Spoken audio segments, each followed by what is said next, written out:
ప్రేక్షకులందరికీ నమస్కారం. ప్రస్తుతం మనతో పాటు ప్రముఖ ఆధ్యాత్మికవేత్త ఆస్ట్రాలజర్ దత్తాత్రేయ గణపతి ఉపాసకులు మురళీధర్ శర్మ గారు ఉన్నారు. గురుగారితో మాట్లాడదాం. మహాదేవ శ్రీమాత్రే నమః.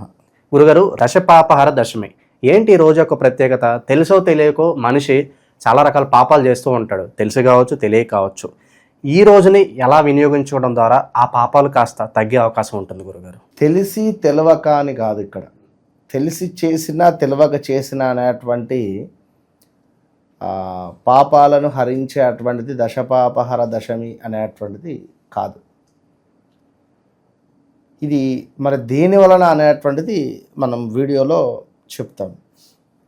ముందుగా ఈ మాట ఎంతో అద్భుతంగా ఉంది, దశపాపహర దశమి. సీతాదేవి వనవాసానికి వెళుతూ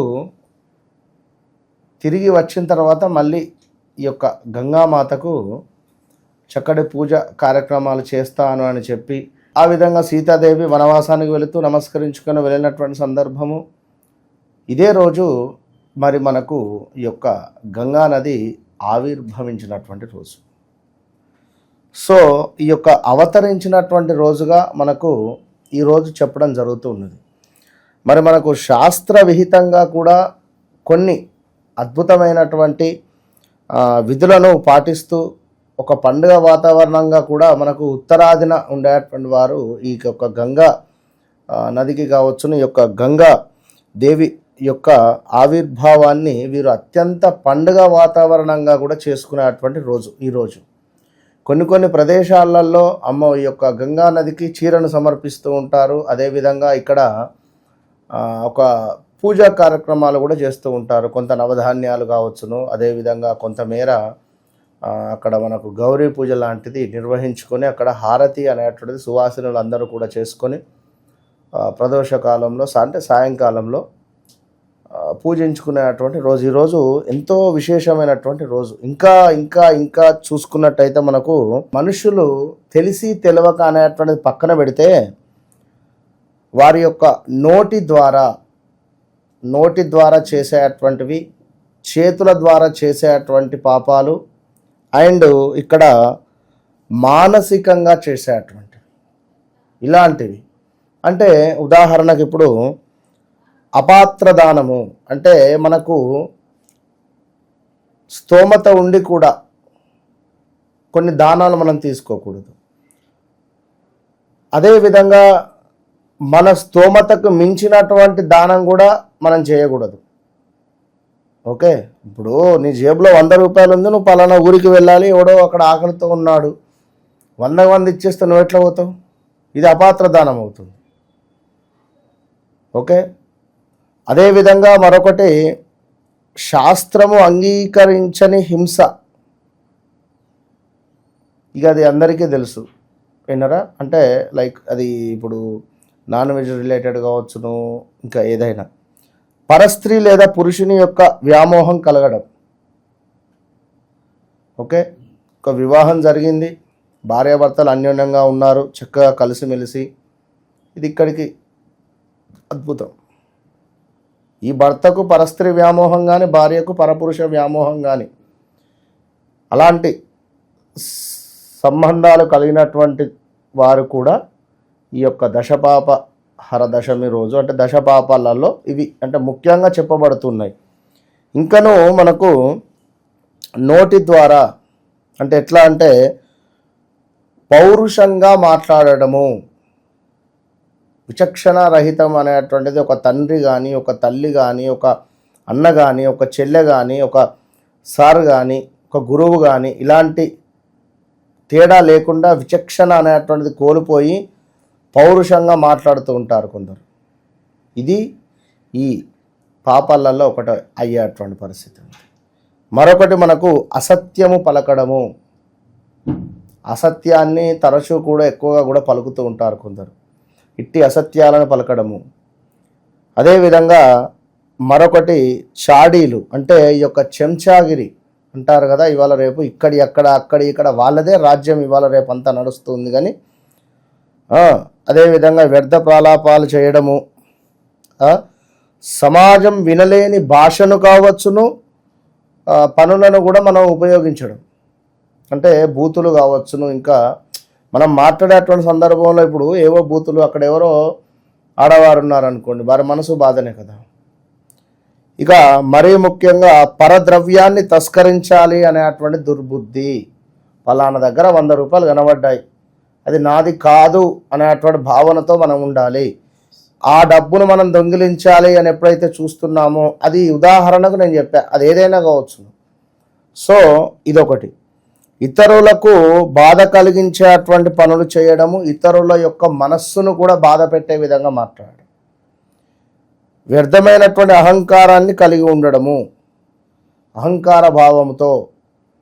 చూడండి, ఇప్పుడు ఈ యొక్క దశపాపహర దశమి రోజు ఇప్పుడు నేను చెప్పినటువంటి విధంగా 100లో 99% అందరూ ఉంటున్నారు. అసత్యం పలకకుండా ఎవరన్నా ఉంటున్నారా? పరస్త్రీ వ్యామోహం కానీ, పరపురుష వ్యామోహం కానీ, అహింస, ఎదుటి వ్యక్తి మనసును అంటే ఎదుటి వ్యక్తి మనసును కూడా బాధపడకుండా మాట్లాడన్నా నాకేంది అని అనుకునేటువంటి వారు ఉన్నారు. నా ఇష్టం, నేను మాట్లాడిన అయిపోయింది, నా మనసులో ఉన్న భావన నేను చెప్పేసిన. నీకెందుకు ఈ అభిషేకాలు, ఎందుకు ఈ పూజలు, దేనికి హోమాలు, దేనికి? సాటి మనిషిని మనం బాధ పెట్టే విధంగా మాట్లాడడము ధర్మం కాదు. కనుక అంటే ఇలాంటి పనులు నేను చేసి ఉన్నాను అనేటువంటి భావనతో, మాత నన్ను క్షమించు, నా పాపాలను అన్నీ హరించు అని గంగా స్నానాన్ని ఆచరించడము దశపాపహర దశమి యొక్క అర్థం. ఇది వ్రతము కూడా ఉంటుంది కనుక ఇక అది ఇప్పుడు ఈ యొక్క నది స్నానాన్ని ఆచరించి మరలా అదే రోజు సాయంకాలం నుండి మళ్ళీ ఇదే విధంగా చేస్తూ ఉన్న బాధనే.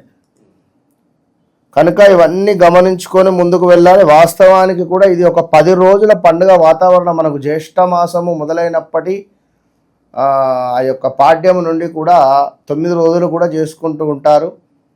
చాలా కొన్ని ప్రదేశాలలో కూడా 9 రోజులు నవరాత్రులు చేసి 10వ రోజు చక్కగా కూడా ఈ యొక్క దశపాపహర దశమి రోజు పండుగ వాతావరణంగా ఉంటుంది. కనుక ఈ రోజు నాడు గంగా స్నానాన్ని ఆచరించండి. దగ్గరలో ఉండే అటువంటి లేదా మీ ఇంటి వద్ద ఉండే అటువంటి బావిలో నీటి స్నానాన్ని అయినా ఆచరించాలి.